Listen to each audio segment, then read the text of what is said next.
चलो, कल कहाँ तक पढ़े थे हम लोग? ग्लोबलाइजेशन के बारे में थोड़ा सा हम लोगों ने क्या क्या था जाना था। तो ग्लोबलाइजेशन क्या है बताओ, कल बताए थे ना, क्या है globalization? Globalization refers to integration of the economy of the country with the rest of the world economy. इसका क्या मतलब है? हम अपनी जो इकोनॉमी है, जो हमारी कंट्री की इकोनॉमी है, उसको इंटीग्रेट कर रहे हैं किसके साथ? वर्ल्ड की इकोनॉमी से। ठीक है, आज जो ये मॉडर्न एरा चल रहा है, मॉडर्न बिजनेस एरा चल रहा है, इसमें हम अगर ये सोचें कि हम खुद ही सब कर लेंगे ना, हमारे पास सारे रिसोर्सेज हैं, तो ऐसा है नहीं। हर कंट्री के पास कुछ रिसोर्सेज होते हैं और कुछ नहीं होते हैं। ठीक है, तो उसके लिए हमको क्या चाहिए होगा? दूसरी कंट्रीज से हम क्या करते हैं? इंपोर्ट्स करते हैं गुड ना। पहले क्या था कि ये जो यहाँ पर इंडिया में बिजनेस सेटअप करना था बहुत मुश्किल था, तरह तरह के रिस्ट्रिक्शन थे गवर्नमेंट के, बहुत सारी परमिशंस लेनी पड़ती थी गवर्नमेंट से। अब क्या हो गया है, गवर्नमेंट ने क्या किया कि अपनी इकोनॉमी को क्या कर दिया? लिबरलाइज कर दिया। ठीक है ना, जो पॉलिसी लेकर आए थे LPG policy doctor Manmohan Singh ji, उससे क्या हुआ कि हमारी कंट्री अब बाहर के देशों के लिए क्या हो गई? ओपन हो गई, जिससे वो आगे इजिली हमारी कंट्री में क्या कर सकते हैं? बिजनेस सेटअप कर सकते हैं। ठीक है ना, तो ग्लोबलाइजेशन का मतलब देखो आगे इसमें क्या दिया है? And opening up the economy for FDI. FDI क्या है? Foreign direct investment. इसमें क्या होता है कि बाहर के जो इंस्टीट्यूशंस हैं, जो बिजनेसेस हैं, वो डायरेक्टली हमारे कंट्री में क्या कर सकते हैं? हमारे कंट्रीज के जो अलग अलग सेक्टर्स हैं, बैंकिंग सेक्टर, इंश्योरेंस और भी अलग अलग, उसमें क्या कर सकते हैं? अपना इन्वेस्टमेंट कर सकते हैं। ठीक, तो इससे क्या होता है? हमारे सेक्टर्स को क्या मिलता है? कैपिटल मिलती है ना। अब कैपिटल अगर हमारे पास ज्यादा होगी तो हम अपने क्या करेंगे? बिजनेस को ज्यादा बढ़ा पाएंगे, तो इसलिए वो जरूरी है। ठीक है ना। अच्छा देखो, it is turning the world into one whole और क्रिएटिंग अ बॉर्डरलेस वर्ल्ड। इससे क्या हो रहा है? जो वर्ल्ड है एज अ होल एक तरीके से काम कर रहा है, ना कि अलग अलग बॉर्डर्स में बटा होगा। ठीक है ना, ग्लोबलाइजेशन का ये मेन यही है। अकॉर्डिंग टू आईएमएफ, आईएमएफ का फुल फॉर्म, आईएमएफ का फुल फॉर्म क्या पढ़ते हो तुम? 12th में नहीं पढ़ा तुम लोगों ने? बस, इंटरनेशनल मॉनेटरी फंड, समझ में आया? उसके अकॉर्डिंग देखो ग्लोबलाइजेशन का क्या मतलब है। Globalization stands for the growing economic interdependence of countries worldwide through increasing value and variety of cross border transaction in goods and services and of international capital flow and also through the more rapid and wider spread diffusion of technology। ठीक है,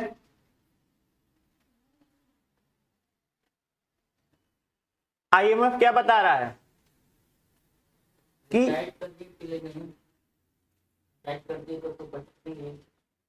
रोकना है।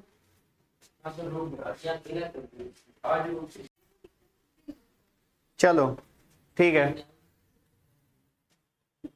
तो पता चल गया globalisation का मतलब। ठीक है ना, अब हम देखेंगे कि ग्लोबलाइजेशन हैज ग्रोन, किस वजह से ग्लोबलाइजेशन ग्रो हुआ, क्या क्या फैक्टर्स रहे जिसके वजह से ग्लोबलाइजेशन वर्ल्ड वाइड इतना फेमस हो पाया। सबसे पहला क्या? International trade. जो ट्रेड है था, पहले क्या था? ज्यादातर लोग डोमेस्टिक यानी कि अपने एक नेशन के बॉर्डर में ही करते थे, लेकिन क्या हुआ? धीरे धीरे इंटरनेशनली ट्रेड का बढ़ाया गया और फिर उससे क्या हुआ? ग्लोबलाइजेशन को मदद मिली। ठीक है ना। एफडीआई, जैसे जैसे हमारे पास क्या कहते हैं फॉरेन इन्वेस्टर आते गए हमारी कंट्री में, तो ग्लोबलाइजेशन के लिए क्या हुआ? एक वे तैयार हुआ कि लोगों को ये अपॉर्चुनिटी दिखी कि हाँ वो दूसरे कंट्री में इन्वेस्ट कर रहे हैं तो उनकी मनी ग्रो कर रही है, उनको प्रॉफिट हो रहा है। इससे क्या हुआ? ग्लोबलाइजेशन में और हेल्प हुई। कम्युनिकेशन, कम्युनिकेशन से कैसे हेल्प हुई? बातचीत करके, क्या फोन मिला के कि हाँ मेरे यहाँ ग्लोबलाइजेशन बढ़ाना है। देखो इंटरनेट आया, अब इंटरनेट के आने से क्या हुआ? घर बैठे तुमको ये पता चल जाता है कि पूरी दुनिया में क्या हो रहा है।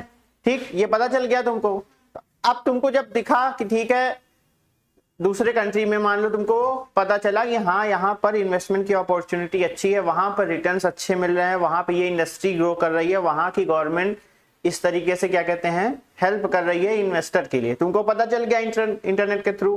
ठीक, तो जब ये कम्युनिकेशन के में ही आया ना कि इंटरनेट से ये कम्युनिकेट हुआ, तुम किसको, तुम लोगों को हो गया। ठीक, तो अब आप क्या करेंगे, जब आपको पता है कि हाँ अगर हम उस कंट्री में इन्वेस्ट कर रहे हैं तो गवर्नमेंट किसको क्या कर रही है, हेल्प कर रही है उसको, तो हमारी मनी क्या होगी, ग्रो करेगी। तो आप कम्युनिकेशन के थ्रू फिर उससे ग्लोबलाइजेशन बढ़ा इस तरीके से। टेक्नोलॉजिकल एडवांसमेंट है ना, आज के समय में हर चीज टेक्नोलॉजी के चारों तरफ चल रही है, ठीक है ना। तो जैसे जैसे टेक्नोलॉजी बढ़ती गई वैसे वैसे ही ग्लोबलाइजेशन भी बढ़ता गया। और फिर पॉपुलेशन मोबिलिटी, आजकल हम देखते हैं ना कितने लोग होते हैं जो अपनी कंट्री से ज्यादा विदेश में चले जाते हैं, उनको विदेश ज्यादा पसंद आता है, अपना देश पसंद नहीं आ रहा होता है ना। इस वजह से भी ग्लोबलाइजेशन क्या हुआ, ग्रो किया। देखो कॉजेज ऑफ ग्लोबलाइजेशन है ना, क्या क्या कॉज रहे, improve communication, the development of communication technology such as internet, email and mobile, satellite, TV channels etcetera, ये सब किसके अंडर आते हैं, कम्युनिकेशन के थ्रू। तो जैसे जैसे ये सब बढ़ते गए वैसे वैसे क्या हुआ, ग्लोबलाइजेशन भी बढ़ा। इंप्रूव ट्रांसपोर्ट, ट्रांसपोर्टेशन, देखो अब पहले क्या था, अगर सामान को एक जगह से दूसरी जगह जाना था तो बहुत टाइम लगता था, शिप से जाता था ज्यादातर सामान, कौन से, पानी में, तो क्या होता था उसमें बहुत टाइम लगता था, ठीक है ना, और रिस्क भी उसमें इन्वॉल्व रहता था। पहले तो देखते थे ना समुद्री लुटेरे फिल्म में दिखाते थे ना, तो वो सच में होता था, क्या होता था कि जा रहा है जहाज लूट लेते थे वो लोग, सारा माल खत्म, ठीक है ना। पहले इतना इंश्योरेंस वगैरह भी नहीं होता था, तो लोग उतना क्या करते थे, डरते थे ना कि अगर हम अपना माल भेज रहे हैं विदेश में, ऐसा कुछ हो गया तो लॉस तो हमको ही बियर करना पड़ेगा। अब क्या हो गया है, अब कई तरीके के क्या हो गया, इंप्रूव हो गए ना सिर्फ, तो जल्दी सामान को पहुंचाते हैं, ठीक है ना। अब सिक्योरिटी भी बढ़ गई है, तो उससे क्या हुआ, ग्लोबलाइजेशन और बढ़ा। Free trade agreement, MNCs and rich capitalistic countries have promoted free trade। Free trade agreement के बारे में कोई सुना है, नहीं सुना। ये एग्रीमेंट होता है जैसे दो कंट्रीज क्या होती हैं आपस में, जैसे हम देखते हैं ना कि मोदी जी गए, क्या कहते हैं, ऑस्ट्रेलिया के टूर पे गए हैं ना, अमेरिका गए हैं, तो क्या करने जाते हैं, घूमने तो जाते नहीं है ना। वहां पे जो देखते हैं हम कि वो दोनों लोग बैठे होते हैं, बात कर रहे होते हैं वो, और उसके बाद क्या होता है, आप बिहाइंड द सीन्स हम लोग को बहुत, तुम लोग तो नहीं देखे होगे, तुम लोग तो बस रील देख लो ना। होता क्या है, कई सारे एग्रीमेंट्स पे साइन होता है, वो एग्रीमेंट्स होते हैं बिजनेस से रिलेटेड, डिफेंस से रिलेटेड, है ना, और अलग अलग तरीके से। तो जब कोई दो कंट्रीज आपस में ये एग्रीमेंट करती है कि ठीक है हमारे और आपके बीच में फ्री ट्रेड होगा, फ्री ट्रेड का मतलब किसी तरीके की कोई क्या कहते हैं, क्या बोलते हैं उसको, एक्स्ट्रा टैक्सेस या एक्स्ट्रा ड्यूटीज या एक्स्ट्रा रिस्ट्रिक्शंस क्या होंगी, नहीं रहेंगी। तो इससे क्या होगा, उन दो कंट्री के बीच में जो ट्रेड है क्या होगा, वो और इंप्रूव होगा और बढ़ेगा। तो जिससे क्या, इसी को हम लोग क्या बोलते हैं, free trade agreement. Global banking, इसका क्या है, modern communication technology allows free flow of capital through out the world. आप देखते हैं, आप विदेश में जाएंगे तो वहां भी आपको SBI की ब्रांच जरूर मिलेगी, ठीक। तो बैंक्स क्या कर रहे हैं, अब आपको ग्लोबली सर्विस प्रोवाइड कर रहे हैं। आपको अगर जरूरत पड़ जाएगी एक्स्ट्रा पैसे की, आप विदेश गए, ठीक है ना, मान लो बिजनेस के उससे गए थे, आपको लग रहा है कि आपके पास पैसे की अभी कुछ कम है, तो ऐसा नहीं है कि आप अगर हेल्प चाहें अपने बैंक से तो वो मना कर दे कि नहीं हम तो विदेश में हम नहीं जानते, आपका खाता हम इंडिया में खोलें, इंडिया में ही आपकी हेल्प करेंगे, तो ऐसा नहीं है, वो आपको हेल्प करते हैं, ठीक है ना। The growth of MNCs, MNCs का क्या मतलब है, मल्टीनेशनल कंपनीज ना। मल्टीनेशनल कंपनीज का देखो एग्जांपल ये किसका है, हाँ ये तो सब जानते ही होंगे, ठीक। तो अब मैकडोनल्ड्स क्या है, सिर्फ कहाँ की कंपनी है,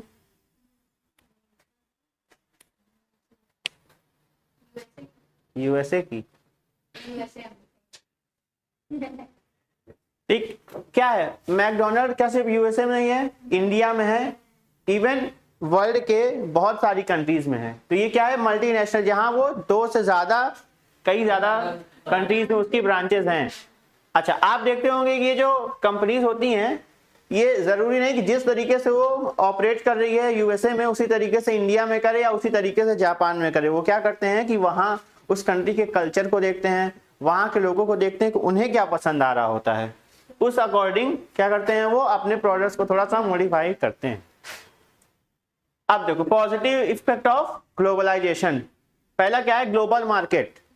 ग्लोबल मार्केट का क्या मतलब कि अब जैसे ग्लोबलाइजेशन का क्या कहते हैं, हम देख लिए ग्लोबलाइजेशन से क्या हेल्प होती है कि हम जो भी बिजनेस है, पहले उसके पास क्या था, लिमिटेड मार्केट था, यानी सिर्फ अपने एरिया या अपने कंट्री तक ही लिमिट था। लेकिन ग्लोबलाइजेशन से क्या हुआ, उसको मार्केट उसका बढ़ के पूरा दुनिया ही उसकी अब क्या है, उसके लिए एक मार्केट है। फॉरेन ट्रेड बढ़ने से क्या होता है कि जो हम जितना ज्यादा एक्सपोर्ट करेंगे उतनी ज्यादा फॉरेन करेंसी हमारे कंट्री में आएगी, वो पेमेंट उन्हें हमारी करेंसी में करनी पड़ेगी, तो हमारे करेंसी की डिमांड बढ़ेगी उससे, ठीक है ना। तो इसलिए foreign trade. Transfer of resources. Transfer of resources का क्या मतलब है, वो एक्सपोर्ट करते हैं। ये पता नहीं इसमें क्यों आया है पॉजिटिव इफेक्ट में, क्योंकि ट्रांसफर ऑफ रिसोर्सेज एक तरीके से निगेटिव इफेक्ट ऑफ क्या है, ग्लोबलाइजेशन है। आपकी कंट्री के रिसोर्सेज कौन यूज कर रहे होता है, बाहर के कंट्री के बिजनेसेस, ठीक है ना। फॉरेन इन्वेस्टमेंट बढ़ता है और कंपटीशन, ठीक है ना। नेक्स्ट क्या है, negative effect of globalization, jobs insecurity. इसका क्या मतलब है,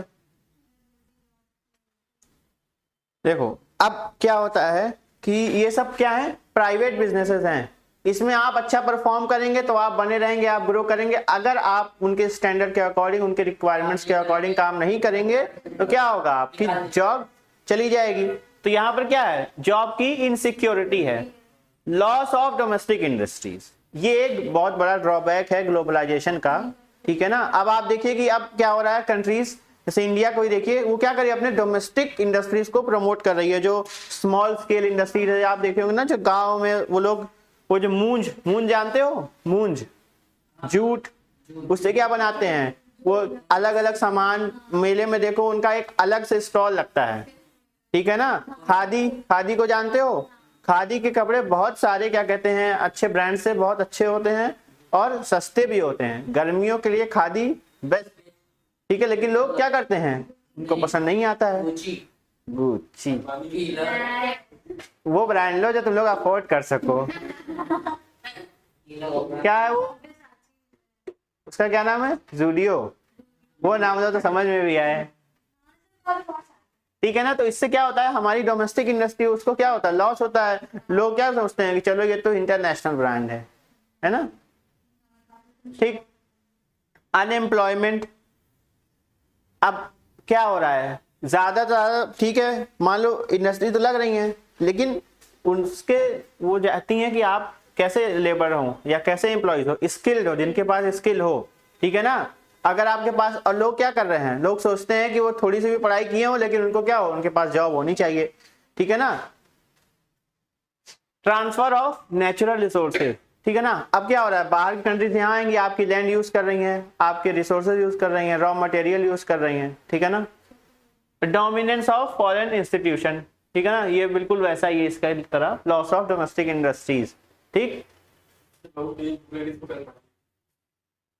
अब जल्दी से मेरिट देख लेते हैं हम लोग, ठीक है ना। पहला क्या है, mutual understanding and friendship among nation. इससे क्या होता है कि आप जब आपका ट्रेड बढ़ रहा है तो कई तरीके से आप क्या होते हैं, दूसरी कंट्रीज के साथ अच्छे रिलेशन बनते हैं, ठीक है ना।